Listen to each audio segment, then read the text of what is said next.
O Sinal de Nosso Tempo. Versão brasileira, Estúdio Gábia, São Paulo.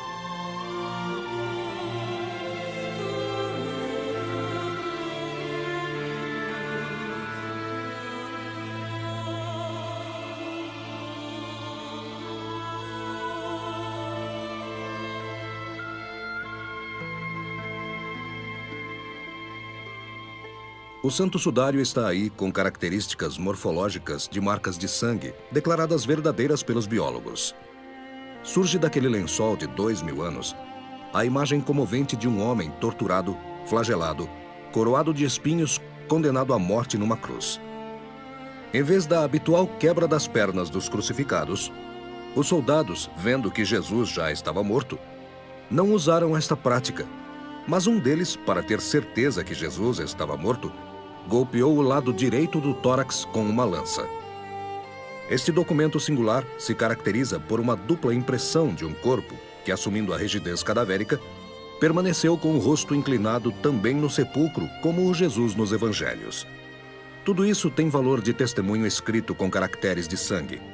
O corpo do homem do sudário, envolto nesse lençol, apenas por um curto período de tempo, surge como um negativo fotográfico apresentando o corpo martirizado de Jesus, visto há um tempo de frente e de costas, com pontos de concordância rigorosamente exatos, como a marca do cravo, o prego, entrada e saída que atravessou os pés do Senhor.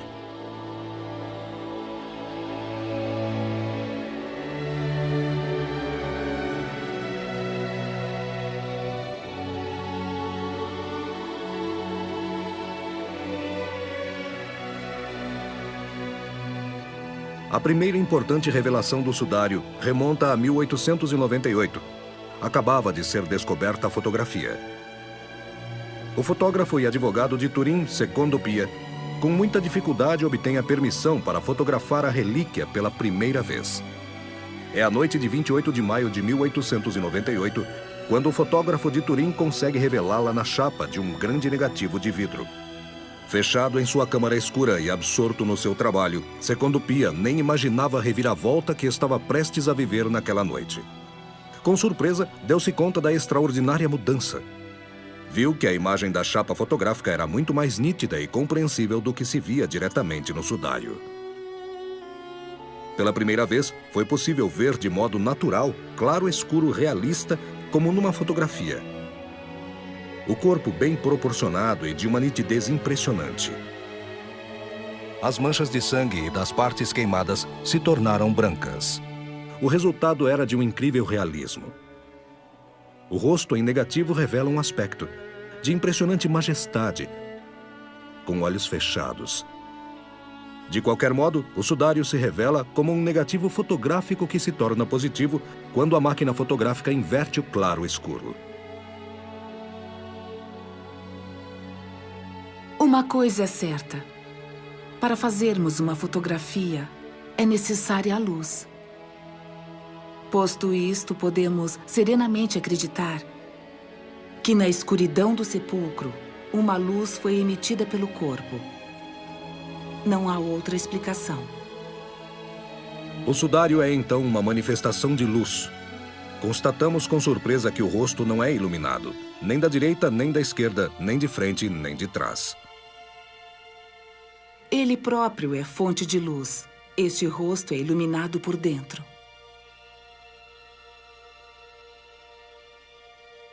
Marca feita de luz. Isto é a fotografia. Qual é a reflexão que quero fazer com vocês? É uma reflexão que me enche de comoção. O que eu quero dizer é exatamente o seguinte: que não apenas Deus mandou o seu Filho e o fez assumir a forma de um homem, mas pensando em nós, homens da civilização da imagem,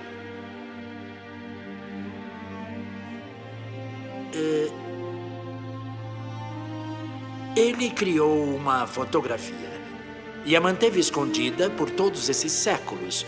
E quando chegou o momento certo para que se pudesse entender o sentido deste tesouro escondido, ele o revelou. Síndone, em grego e latim, significa lençol.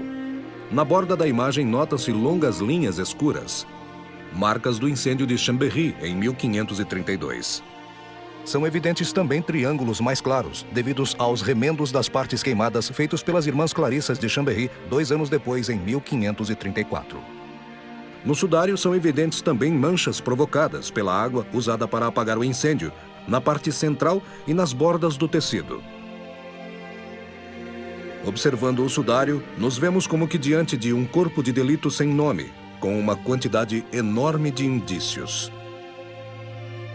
É uma imagem que não tem nenhuma referência, com os estilos pictóricos de nenhuma época, nem românico, nem bizantino, nem gótico.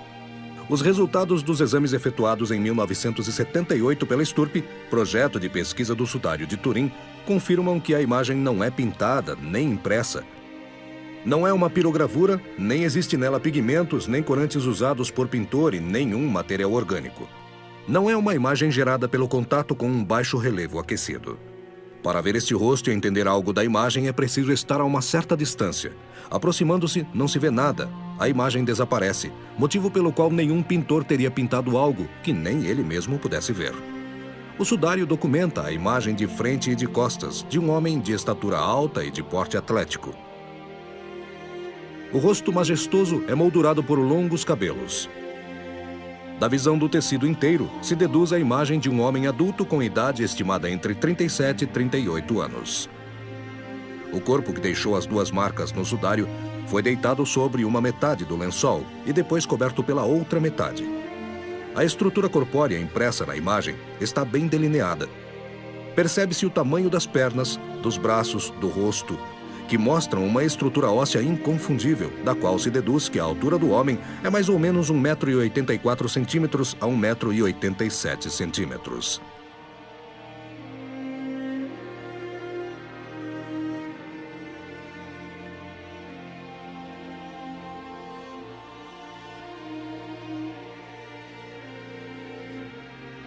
A imagem característica surpreende o visitante, choca o fiel e dá indicações muito precisas ao técnico. Trata-se de um corpo humano no estado de rigidez que se chama de rigor mortis, que mostra lesões incompatíveis com a vida e a saída de sangue que corresponde ao sangue de um morto e não de uma pessoa viva. De fato, estamos diante de uma imagem de um cadáver.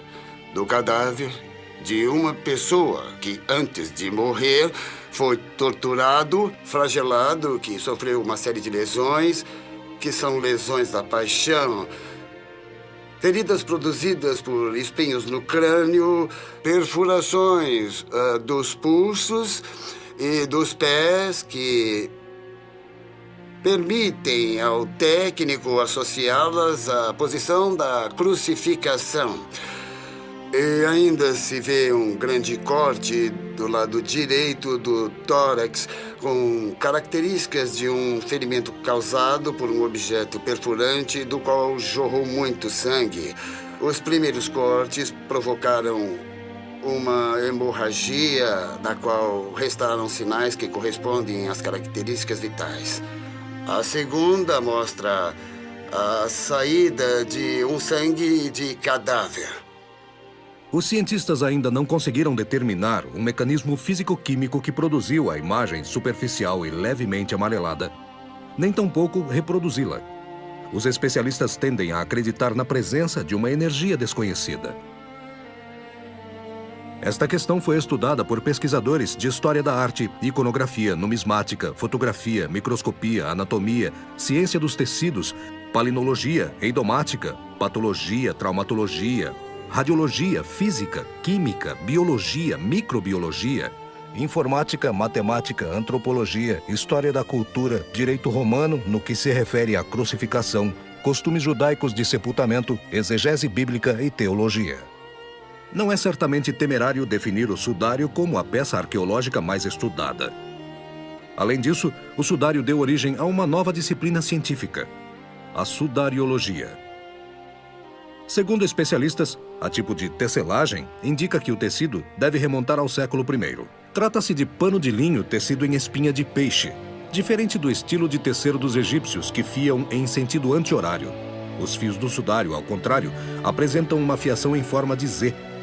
Este elemento remete a uma origem sírio-palestina. Incomum é também a trama do tecido, produzido num tear a pedal. Pela época em que foi feito, pode ser considerado um tecido muito refinado. Os antigos egípcios usavam teares semelhantes ao que foi usado para tecer o sudário. No microscópio, a fibra de linho aparece como um tubo transparente com um canal interno. Cada fio de tecido é constituído de 80, 100 até 120 fibras. O sudário chega a Turim em 1578. Desde então, foi conservado ininterruptamente na Catedral de Turim. Os duques de Saboia o transferiram naquela época da região da Saboia para Chambéry, no sul da França. A transferência foi uma homenagem ao São Carlos Borromeu, que, para agradecer ao Senhor por ter libertado Milão da peste, fez a promessa de ir à França a pé para homenagear o sudário. Desde então, este se encontra em Turim, capital piemontesa, recebendo o nome de Sudário de Turim. Em junho de 1694, o sudário é colocado definitivamente na capela construída pelo arquiteto Guarino Guarani, anexa à Catedral de Turim. Em 1993, o sudário é transferido temporariamente para trás do altar-mor da Catedral de Turim, para que se realizassem os trabalhos de restauração da capela de Guarani.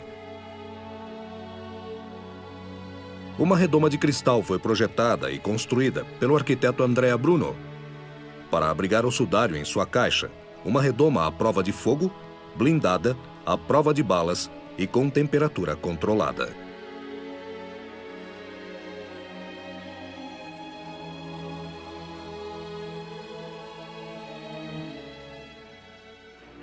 Na noite de 11 para 12 de abril de 1997, os trabalhos de restauração estavam quase terminados, quando um incêndio de grande proporção se alastra pelo interior da catedral, onde há 4 séculos era conservado o sudário.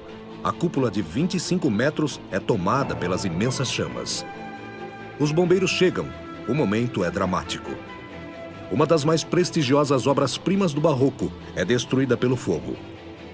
A preocupação mais urgente dos 150 bombeiros, além de conter o fogo, é salvar o sudário, seriamente ameaçado pelo incêndio. A temperatura muito alta, a proximidade do fogo, o desabamento de material incandescente sobre o couro onde estava guardado o sudário.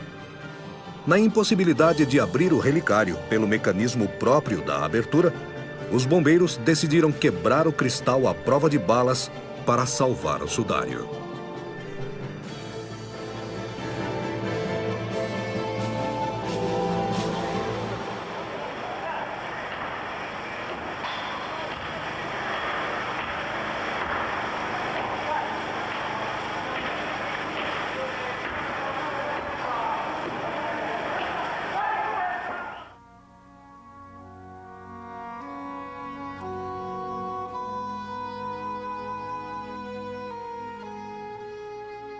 Finalmente, depois de cerca de 15 intermináveis minutos, num clima de forte tensão, chega-se à parte interna da redoma que abriga o precioso tecido.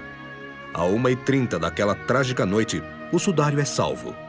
Os bombeiros, como guarda-costas, o transportam para fora da catedral. Uma vez retirada a caixa com o sudário, ela é levada no carro da polícia à casa do cardeal de Turim, Giovanni Saldarini.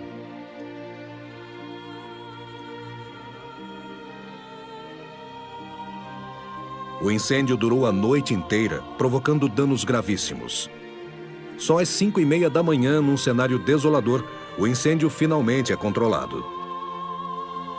O que seria do sudário se tivesse ficado na capela de Guarini? A resposta é uma só. Restaria apenas cinzas ou um pedaço de pano carbonizado.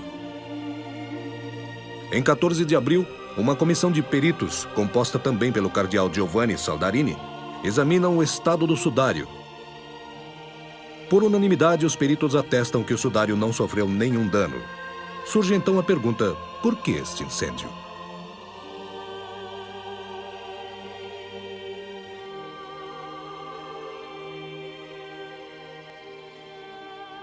Um ano mais tarde, depois de um exílio forçado num lugar secreto, o sudário volta para a catedral.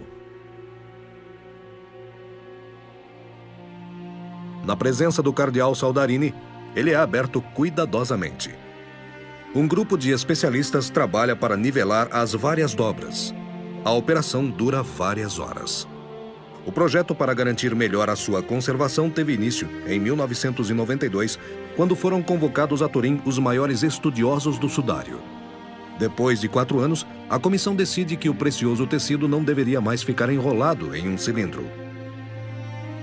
Esta decisão é tomada a fim de evitar danos mecânicos, isto é, a formação de dobras no tecido, e que o tecido ficasse progressivamente amarelado devido ao contato com o ar.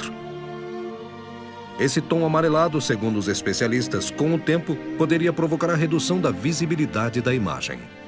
Melting Fleury Lemberg, especialista em tecidos, por 2 dias inteiros, como as irmãs de Chambéry, costura e fixa a tela sobre um suporte. Finalmente, em 17 de abril, o precioso tecido é transferido para o novo relicário.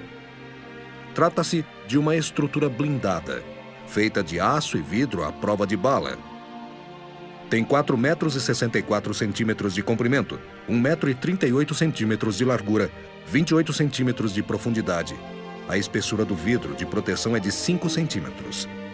Os estudiosos encontraram a justa medida para satisfazer as várias exigências de segurança. O relicário é mantido hermeticamente fechado. O sudário repousa num ambiente que contém um gás nobre, o argônio, um gás neutro que evitará o fenômeno de oxidação do tecido. Os especialistas chegaram assim à conclusão de que a presença de oxigênio abaixo de 0,01% e uma pequena quantidade de vapor d'água serão suficientes para manter o perfeito equilíbrio climático. Em dezembro de 2000, o sudário é colocado num novo relicário hermético. O projeto teve início em 1998, a fim de criar um sistema perfeito para abrigar o tecido. O novo relicário, síntese das mais modernas tecnologias, foi construída pela Alena Spazio e foi definitivamente colocada na Catedral de Turim, sob a tribuna real.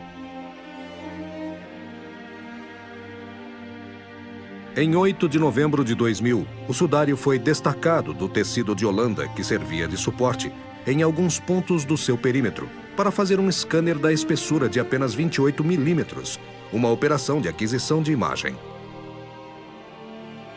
O scanner, na sua operação, foi guiado por hastes de plexiglass passadas transversalmente entre os 2 tecidos. As imagens obtidas mostravam que na face posterior do sudário, a imagem do corpo não era visível, enquanto são evidentes as antigas manchas de sangue, inconfundíveis em sua cor avermelhada.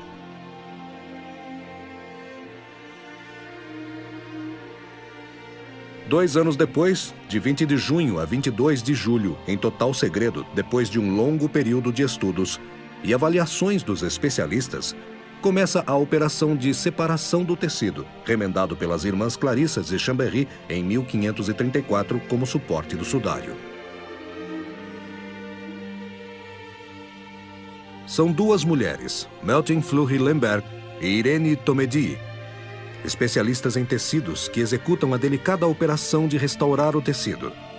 Por que uma decisão tão drástica? Os especialistas do Comitê para a Conservação consideraram a intervenção inadiável para eliminar os resíduos de carbono e as impurezas que se depositaram entre os intervalos do remendo, o tecido de Holanda e o sudário, o que poderia causar a deterioração da relíquia. A história antiga.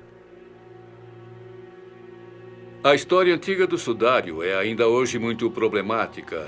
Na verdade, documentos que nos permitam ligar o sudário de Turim com o sudário mencionado nos evangelhos não existem. temos de nos contentar com a informação de que, desde os primeiros séculos, existe a tradição da conservação dos objetos sepulcrais de Cristo, do qual faz parte um sudário, e mais tarde surge um sudário com a figura de Cristo. Ao contrário, a história, digamos, moderna do sudário é mais documentada. Ela começa a partir da metade do século XIV. Desde então até hoje, uma série ininterrupta de documentos serve para ilustrar, mas, sobretudo, para demonstrar que o sudário, que é hoje conservado em Turim, é a mesma que estava na França, em posse da família Charny, por volta da metade do século XIV. Eu considero estes documentos muito interessantes e importantes, não tanto para pesquisar ou dar notícias sobre a autenticidade do sudário, mas para nos esclarecer sobre o seu valor essencial, isto é, o modo pelo qual os homens se referiram a ele com o passar do tempo e como a mensagem que procede do sudário se difundiu e foi recebida pelas culturas através dos séculos. Todos estes documentos são interessantíssimos sob este ponto de vista e nos dão a medida da devoção, da piedade que este tecido, com esta extraordinária imagem, suscitou nos homens de várias épocas. Por isso, são muito importantes ainda os documentos iconográficos, que são também outros documentos da história do sudário. As primeiras imagens cristãs são imagens simbólicas: o pão, o peixe, a âncora, a cruz. O cristianismo, por volta do ano 300, existia, por assim dizer, na clandestinidade. Quando a doutrina de Cristo começa a ter o apoio de Constantino por volta do ano 313, pela primeira vez se gravou o monograma de Cristo nas moedas romanas. Num texto do Pseudo-Cipriano, no século III ou IV século, se encontra referência a uma carta de São João, na qual Jesus diz: "Vocês me verão como se vê alguém na água ou num espelho." Assim é o sudário conservado até hoje em Turim. Mas no século IV aparece um rosto de Cristo bastante particular, de onde veio a inspiração do artista que o pintou. O sudário inspirou o artista que pintou a imagem do rosto do Sinai. O sudário, comparado com esta imagem, representa cerca de 250 pontos de semelhança. Levamos em consideração uma dezena de ícones que datam do século VI ao século XIII para ver se eles têm, de alguma forma, características similares. O estudo deles, mediante um tratamento automatizado, que os traços característicos, os traços antropométricos apresentados por esses ícones, demonstra a existência de grandes coincidências, como se existisse uma imagem de referência que tivesse sido propagada através dos séculos. Estas comparações com a imagem do sudário, sem as feridas e em posição frontal, evidenciam que há uma grande semelhança, o que faz pensar que a imagem é de Cristo.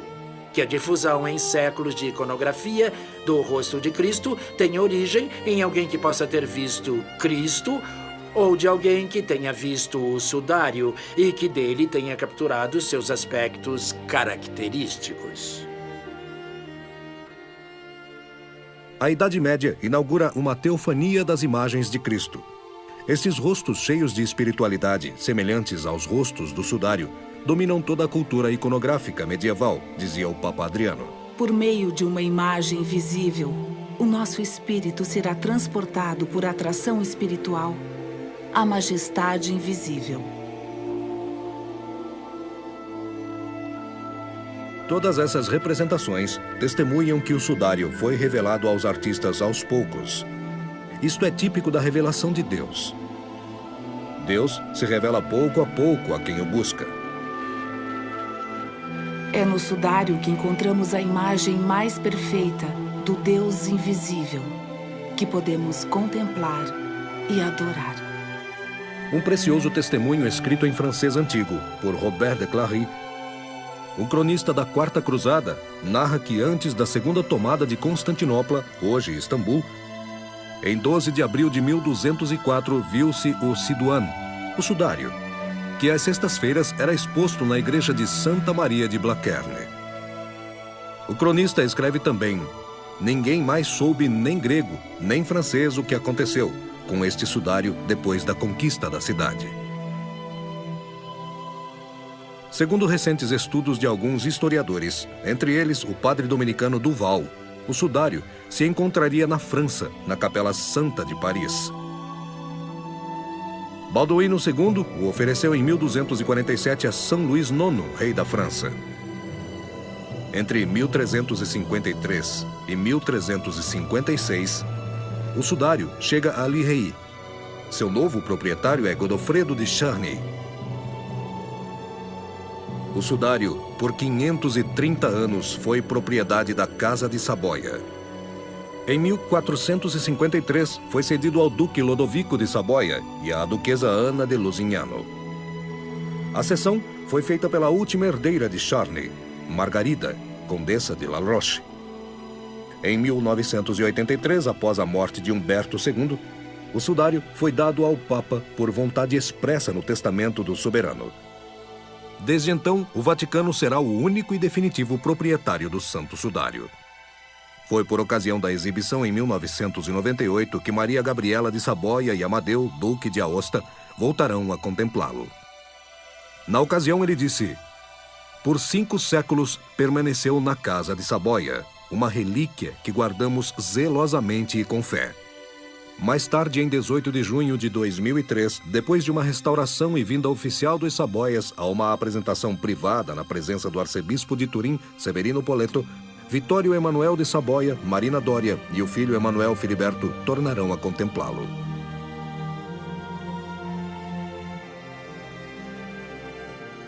Em 1532, o sudário, em posse dos soberanos desde 1453, está em Chambéry.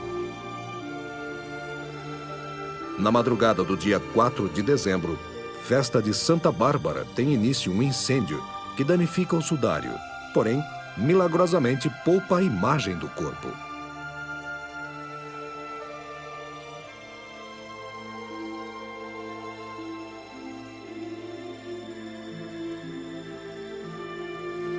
As irmãs Clarissas reparam os graves danos sofridos pelo sudário e rezam de joelhos por 15 dias.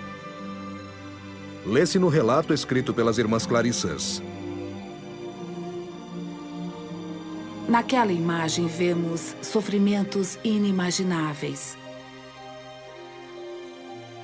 Um rosto martirizado, sangue que escorre sobre a fronte, a face inchada e desfigurada pelos açoites cruéis, a mão esquerda ferida e colocada sobre a direita, a qual cobre o ferimento, a cabeça perfurada pelos grandes espinhos da coroa, colocada sobre ela, grandes gotas de sangue coagulado nos cabelos, os ombros completamente estraçalhados pelos golpes do flagelo.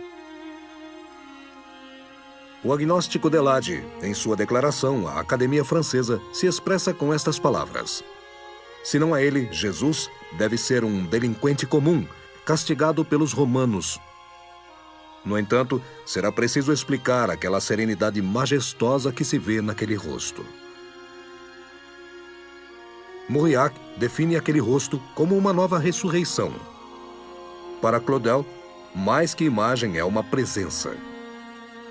Pio XI disse: esta imagem por si vale mais que todas as pesquisas históricas.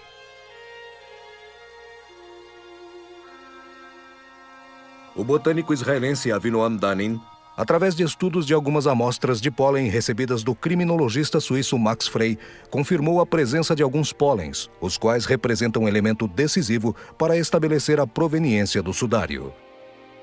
O pólen de algumas plantas são inconfundíveis à área onde crescem estas plantas. Reconduz à região de Jerusalém.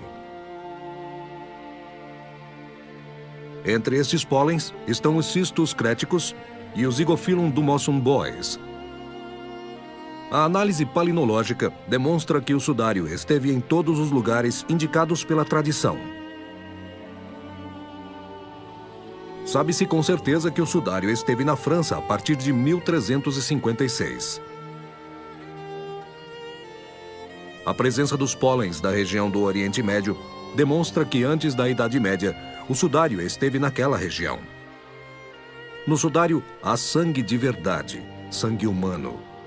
O sangue da ferida do lado direito do tórax, causada por arma pontiaguda, provavelmente uma lança. É sangue cadáver, jorrado do corpo depois da morte. Foi identificada, além do sangue, a presença de plasma, elemento útil, segundo a ciência médica, para determinar a causa da morte do homem do sudário. No que se refere à natureza da misteriosa imagem, os americanos Jumper e Jackson afirmam que o aparecimento da imagem é resultado do contato entre corpo e tecido do lençol, aparecendo a imagem somente nos pontos onde o lençol aderira às feridas apresentadas no corpo. Há, no entanto, pontos onde o lençol não tocou o corpo e nos quais existe a imagem.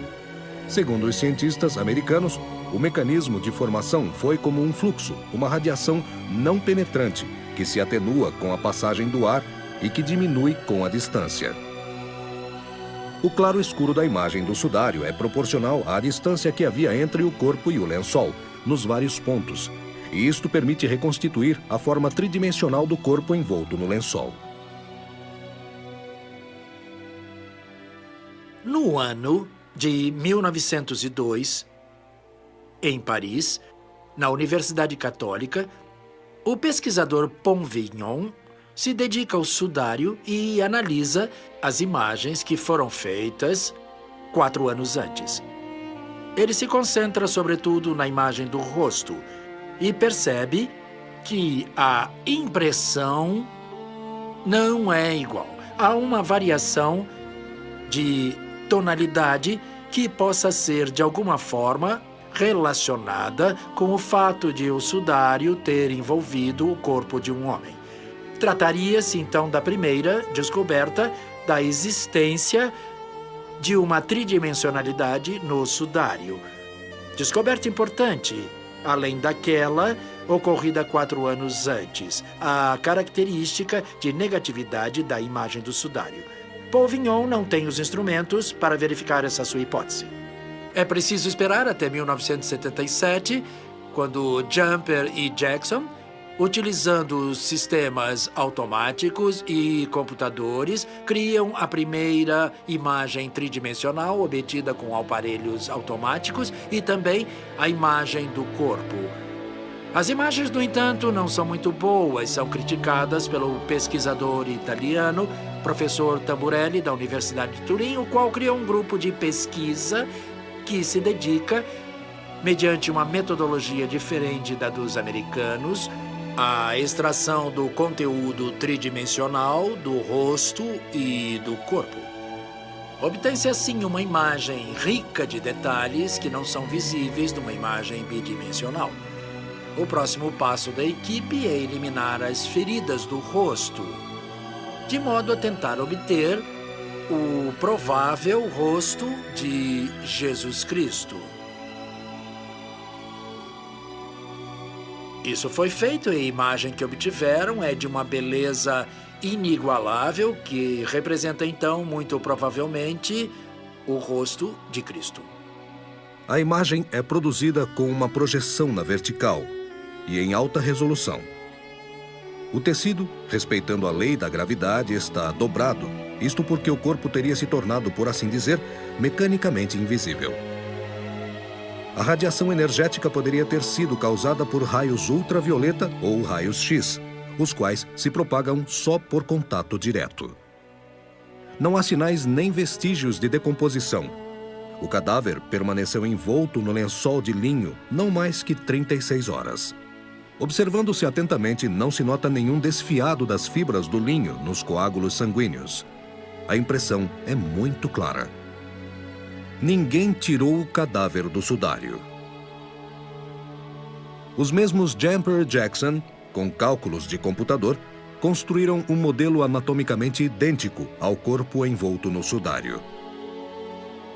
Esta representação foi dada ao Papa João Paulo II no dia 13 de maio de 1981, no mesmo dia em que ele sofreu atentado.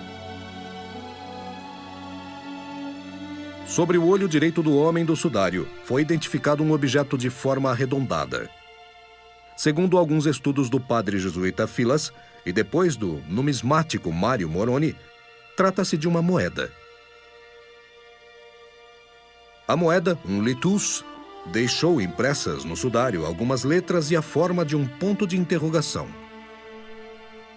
As letras fazem parte da escrita Tibério César.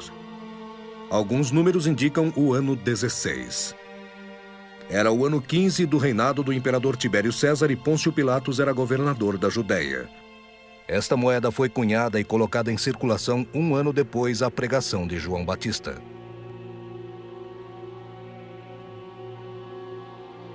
Em 13 de outubro de 88, foi retirado do sudário um pedaço do tecido como amostra para ser submetido ao teste de carbono 14. Houve muita polêmica em torno do famigerado teste. Este documento aponta que o intervalo de tempo atribuído ao tecido do sudário, com uma margem de confiabilidade de 95%, se situa entre 1260 e 1390 depois de Cristo. A Igreja reafirma seu respeito e sua veneração por este venerável ícone de Cristo, que continua a ser objeto de culto dos fiéis, em coerência com a postura sempre manifestada em relação ao Santo Sudário, na qual o valor da imagem é maior que o eventual valor de documento histórico. Ícone ou relíquia? Relíquia é certamente. Não pode ser diferente. Se não fosse uma relíquia, não se poderia compreender as manifestações de fé que a cercam e que se mostram ainda mais fortes que as provas e contraprovas científicas. Se mostram mais fortes. É 14 de outubro de 1988. Hall, Tite Age, o trio do teste de carbono, fazem uma conferência de imprensa. Estão em Londres e os três cientistas exibem um ar triunfalista. Triunfo de quê? Certamente pensava ter chegado a uma importante conquista histórica. O modo, o protocolo com que esse conjunto de testes foi executado é uma vergonha da ciência moderna, porém é feita de homens. Na minha opinião, eu escrevi isto e confirmo. Esse teste foi uma oportunidade perdida, era uma única chance. Voltemos ao 21 de abril de 1988. A amostra. Reed, que fez o corte, o Testori, especialista em tecidos, discutiram por cerca de 2 horas com o engenheiro Gonella para decidir de onde retirar a amostra. Optaram, enfim, por um ponto menos adequado. A rapidez dessa decisão, depois de 2 anos de preparação desta operação, demonstra como esta escolha foi secundária. Professor Dmitry Kuznetsov, do Instituto Superior de Estudos Nucleares de Moscou, em 1993, apresentou seu estudo demonstrando que as datas publicadas sobre Nature não são confiáveis, pois os cientistas ingleses não levaram em consideração 2 fatores importantes: a exata distribuição de carbono 14 em natura e o efeito de modificação que o radiocarbono produz no tecido de linho. Alan Adler, químico, em dezembro de 1991, no Broad Spectrum International. O protocolo não foi seguido no atual procedimento de amostragem. Só uma amostra foi colhida, e esta foi colhida de um único ponto do sudário. Se a amostra representa uma só parte do tecido, poderia não representar as outras partes dele. O pesquisador da Universidade de San Antonio, Texas, Garza Valdez, afirma que as fibras do tecido do sudário são revestidas de bactérias. Trata-se da Lichenotelia. Estas bactérias criaram uma espécie de crosta que envolve as fibras, um revestimento semelhante ao plástico. Segundo o pesquisador, essas colônias de bactérias interagiram quimicamente no tecido de linho, falseando a datação radiocarbônica de 1988. Garza Valdez concluiu que este revestimento bioplástico reduziu a idade do tecido. Portanto, temos uma boa razão para crer que o tecido do sudário remonta a uma data anterior à Idade Média. Uma miniatura de 1192, retratada do manuscrito Prai, hoje conservado na Biblioteca Nacional de Budapeste, mostra na parte superior a unção de Cristo, as mãos, à esquerda sob a direita, cruzadas sobre a região púbica, faltando o polegar. Exatamente como a imagem do sudário.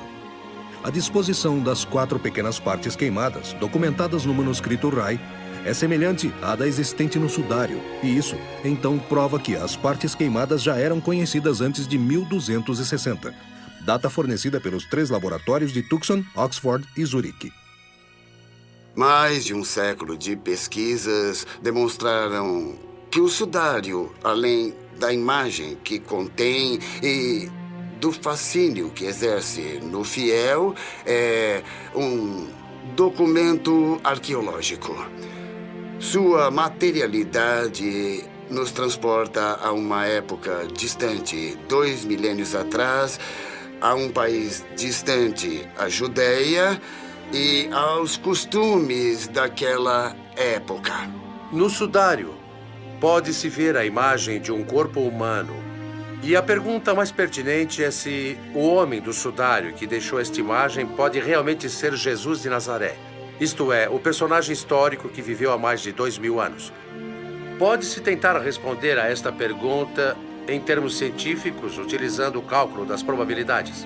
Probabilidade de que os 2 homens, o homem do sudário, do qual temos uma imagem, e Jesus de Nazaré, do qual temos um relato literário que fala de sua paixão e a tortura que sofreu até sua morte na cruz, possam ser realmente o mesmo homem.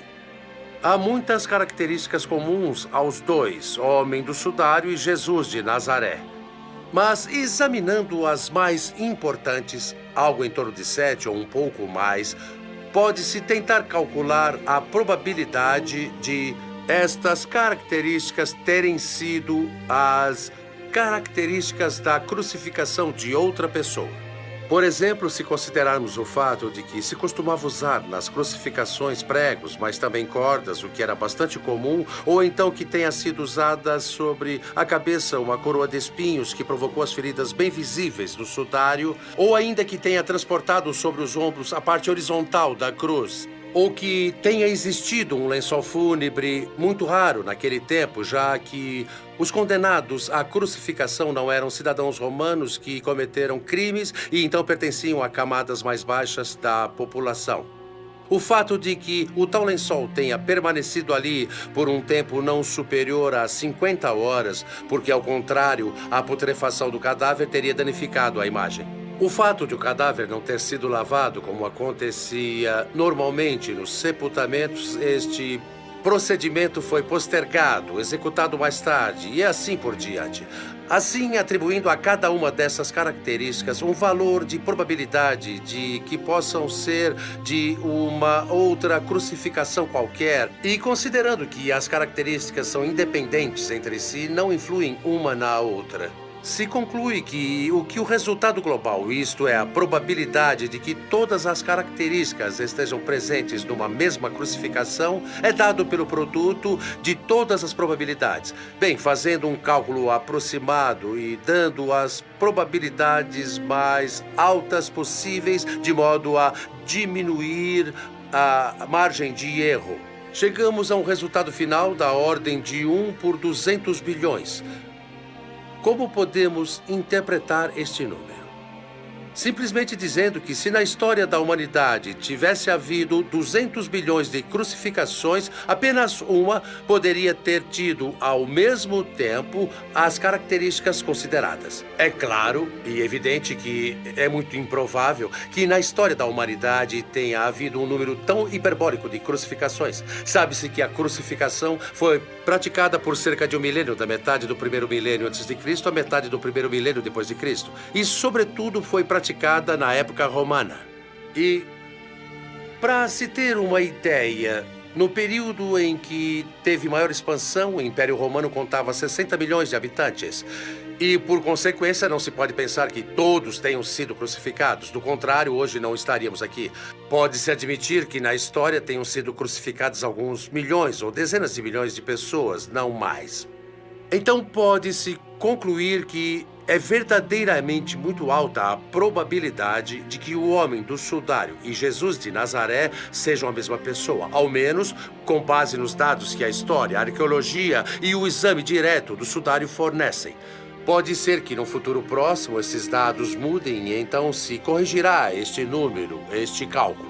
No entanto, com uma ordem de grandeza como esta, para poder mudar o resultado, é preciso mudar radicalmente os conhecimentos sobre a crucificação romana, o que me parece muito improvável. Uma contribuição muito interessante para a identificação do homem do sudário foi dada por Rebecca Jackson, uma pesquisadora de origem judaica que estudou seus traços anatômicos. Trata-se com certeza de um hebreu. Essa conclusão se deve, sobretudo, a 3 elementos: a proximidade dos olhos com a base do nariz, comprimento do próprio nariz e o volume do lábio inferior. É impossível falar do sudário sem fazer referência aos evangelhos. Todas as características peculiares, muito coerentes com a narração evangélica, são de uma realidade impressionante. O sudário é um lençol de linho que apresenta uma imagem com todas as fases da paixão e da morte de Cristo. A medicina legal foi determinante nos estudos do sudário. O sudário é um documento original da paixão de Cristo.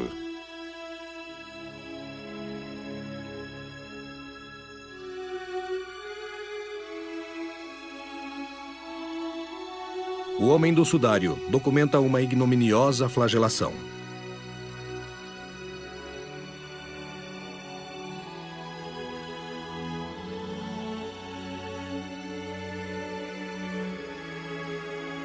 O exame quantitativo e direcional revela cerca de 120 golpes. A lei judaica permitia um limite de 39 golpes. Neste caso, tal limite não foi respeitado, porque trata-se de uma flagelação romana. No Evangelho está escrito: Pilatos pegou Jesus e mandou flagelá-lo. O sudário diz muito mais, mostra detalhes surpreendentes e ajuda a compreender o tipo de flagelação que Jesus sofreu. Ele foi torturado pelos romanos com esperança de liberdade. Os torturadores sabiam da expressa intenção de Pilatos, que disse: deem uma lição nele, depois soltem-no.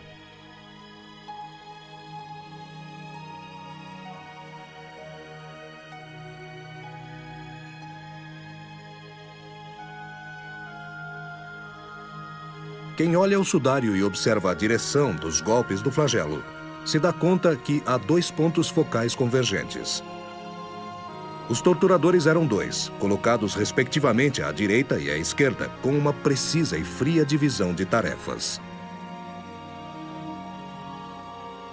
Todo o corpo, da planta do pé aos ombros, foi golpeado, poupando-se apenas a parte próxima do pericárdio. Os médicos nos explicam por quê. Se os golpes atingissem com violência aquela região, Jesus teria morrido. Porém, não havia nenhuma intenção de matá-lo, ao menos na parte de Pilatos. Monsenhor Giulio Rizzi reconstituiu em detalhes uma crucificação com extremo realismo, como a do sudário. É impressionante.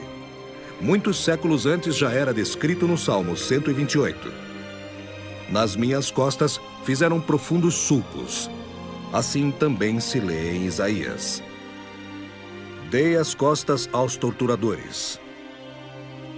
O homem do sudário, como Jesus, foi coroado de espinhos. Por todo o crânio há sinais de sangramento.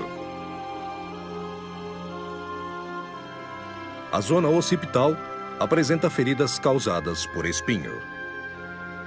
Ao todo, pode-se contar cerca de 35 feridas, excluindo as laterais do crânio, as quais não estão impressas no tecido. A coroa de espinhos do homem do sudário tem forma de capacete, diferente do que se vê na tradição pictórica, uma simples coroa de espinhos em torno da cabeça. Na literatura antiga não há nenhuma referência à coroação de espinhos.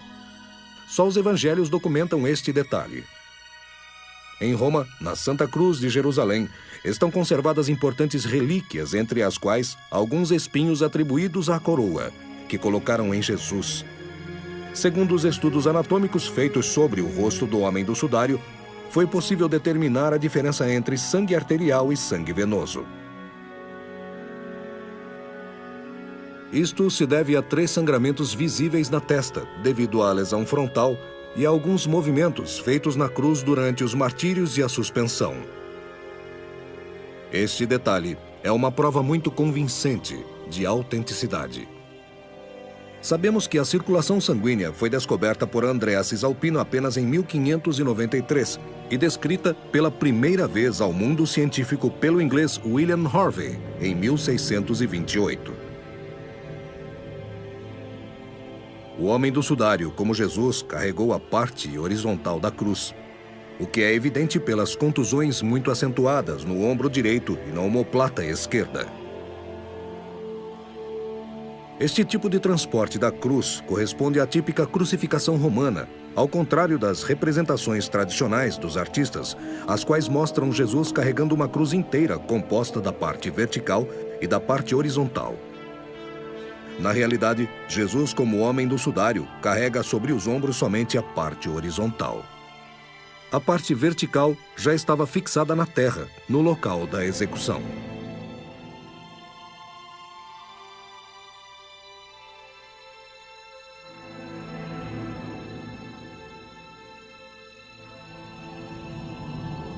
A contusão nas costas do homem do sudário é de 13 centímetros.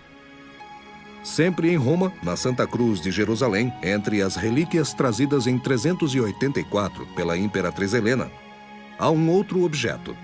Trata-se da parte da cruz de Dimas, o bom ladrão. E a sua largura tem a mesma dimensão do ferimento nas costas do homem do sudário, 13 centímetros. O homem do sudário, como Jesus, sofreu quedas. Alguns sinais evidentes de ferimento e trauma são visíveis no rosto. Vê-se uma fratura na cartilagem, 2 ferimentos na região do supercílio e dos olhos. No tecido foi encontrada lama, terra, presente na região dos calcanhares, dos joelhos e no nariz. A terra contém aragonite, um mineral comum perto das grutas de Jerusalém. A partir desta informação, sabemos que o homem do sudário caminhou descalço e caiu batendo os joelhos e o rosto.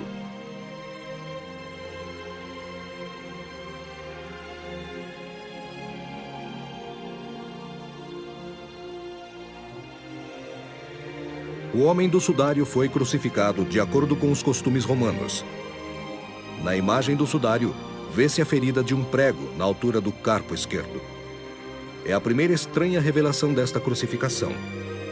Quase sempre os artistas, dos bizantinos aos modernos, localizaram o prego no metacarpo.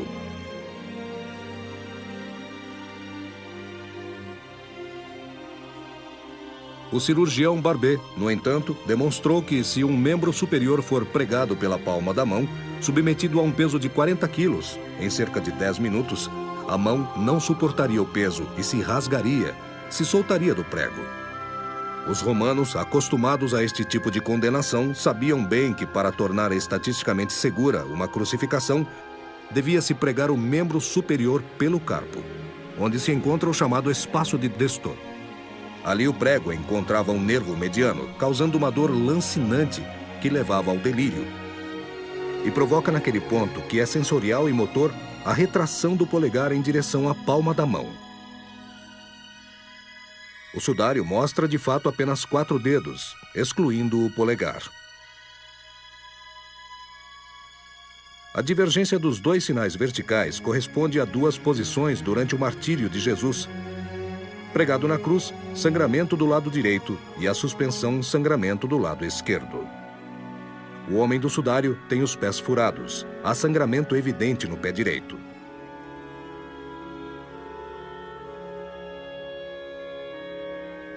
Para apressar a morte do crucificado, os romanos quebravam as pernas, impedindo assim os movimentos e a respiração, como mostram os restos do esqueleto de Hamitvar, encontrado em escavações perto do lugar da crucificação.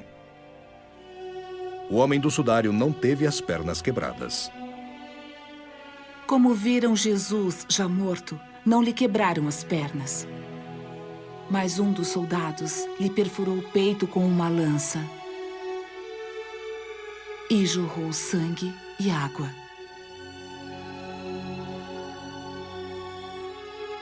Foi atingido o 5º espaço intercostal. Deste modo, deve ter sido desferido o golpe da lança.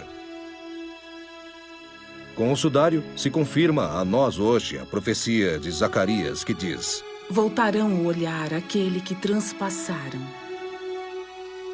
No Evangelho de Marcos lê-se: Tendo emitido um forte grito, expirou. O grito é um indício para compreender a causa da morte. O forte grito é típico da morte por infarto.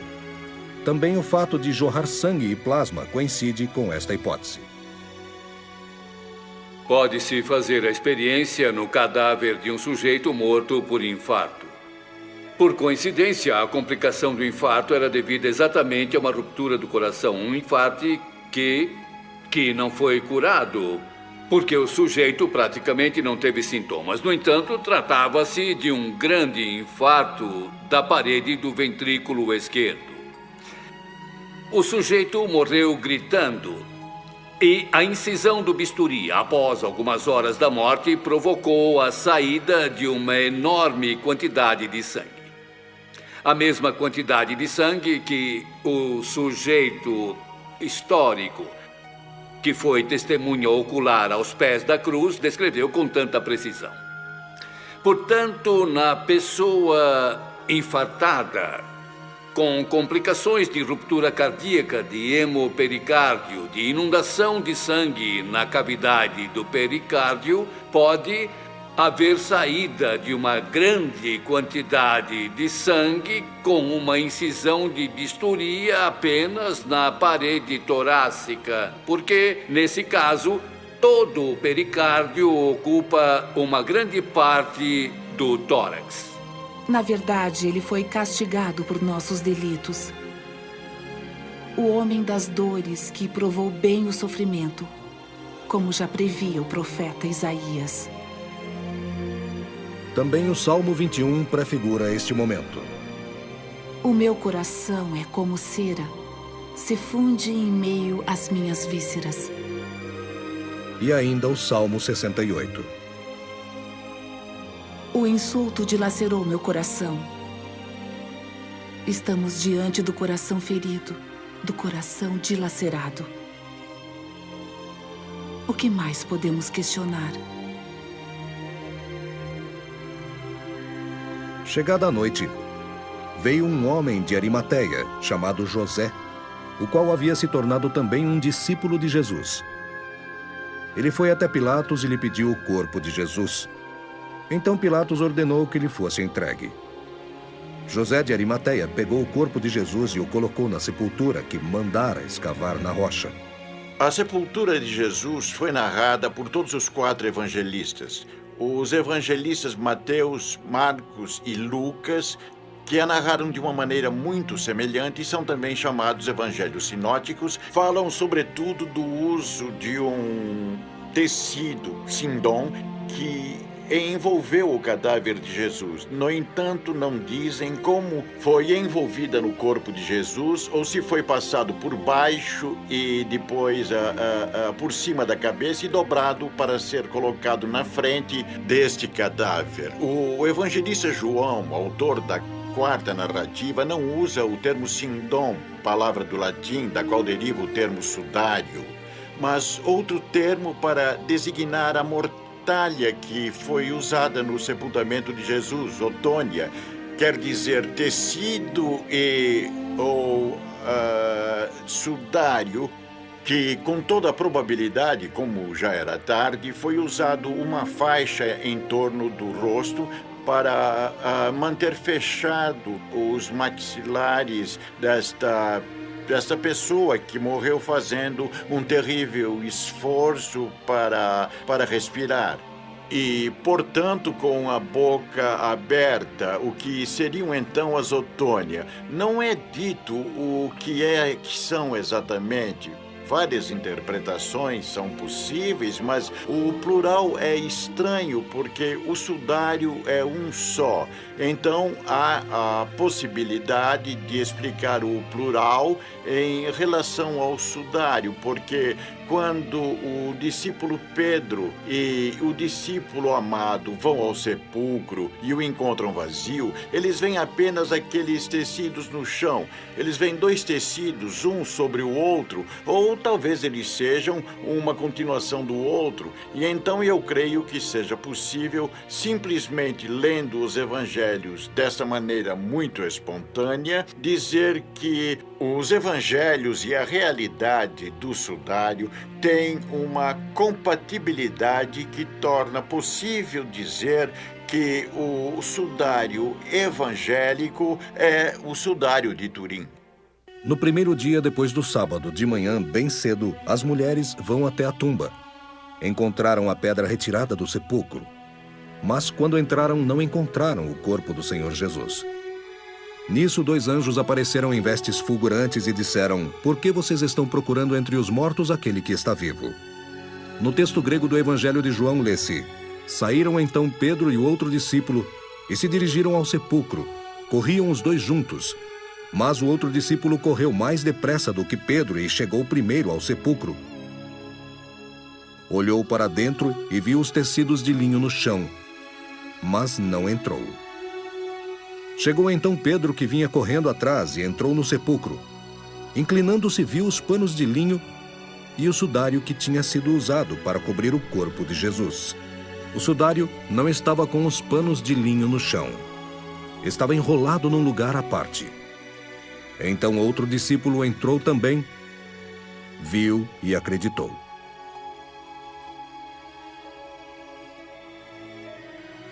O texto grego do Evangelho de João usa 3 verbos: pleipen, vislumbrar; seorei, observar; idei, enxergar e acreditar. João viu e acreditou. Em que ele acreditou? Naquele sudário que viu jogado no chão. Como Pedro e João, que na manhã da Páscoa chegaram ao sepulcro, também nós fazemos um caminho até ver. Primeiro, vislumbramos uma imagem sobre aquele tecido e tantas feridas que nos fazem refletir no Cristo sofrendo, morto, sepultado. Depois, olhamos atentamente a relíquia e, enquanto a observamos, vamos penetrando em sua mensagem, contemplando o sentido profundo do que vemos. E como João, começamos a crer. Sentimos reforçada a nossa fé no Cristo ressuscitado. É evidente como o sudário fornece fortes indícios. O corpo não sofreu deterioração. Não permitirá que teu sangue veja a corrupção.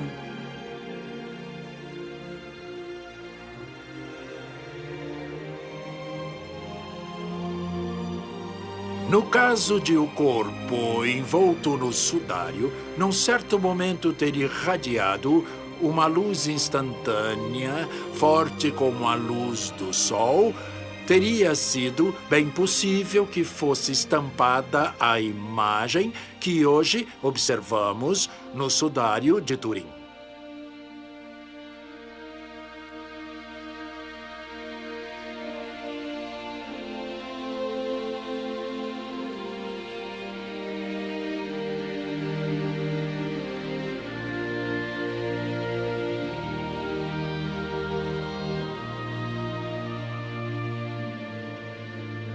O sudário é provocação à inteligência.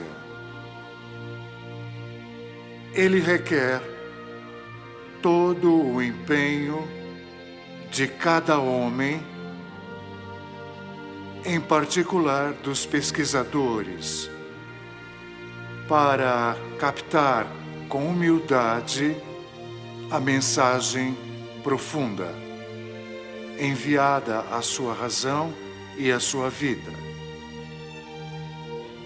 O fascínio misterioso exercido pelo sudário induz a formular questões sobre a relação entre o Santo Sudário e a história de Jesus. A Igreja exorta a encarar o estudo do sudário sem preconceitos que acabam por levar a resultados enganosos. Ela convida a agir com liberdade interior e muito respeito, seja pela metodologia científica, seja pela sensibilidade dos crentes. Sobretudo, o que conta para o crente é que o sudário é espelho dos evangelhos. Pôr-se diante daquele sinal que o sudário representa para nós e entender aquele a quem o sinal quer remeter. O sudário é o sinal para a fé,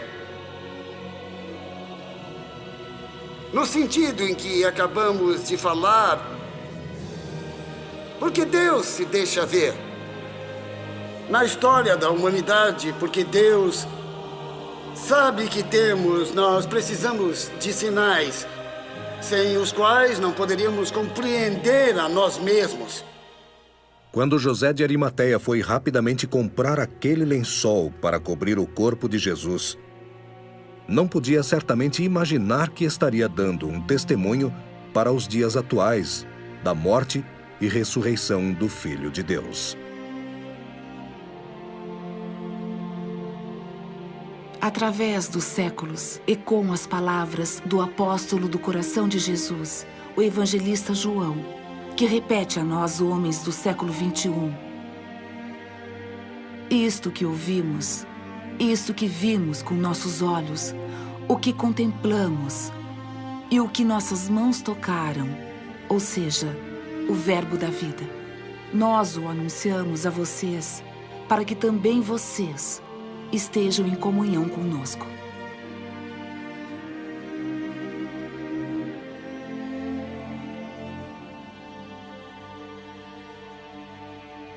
Sou eu.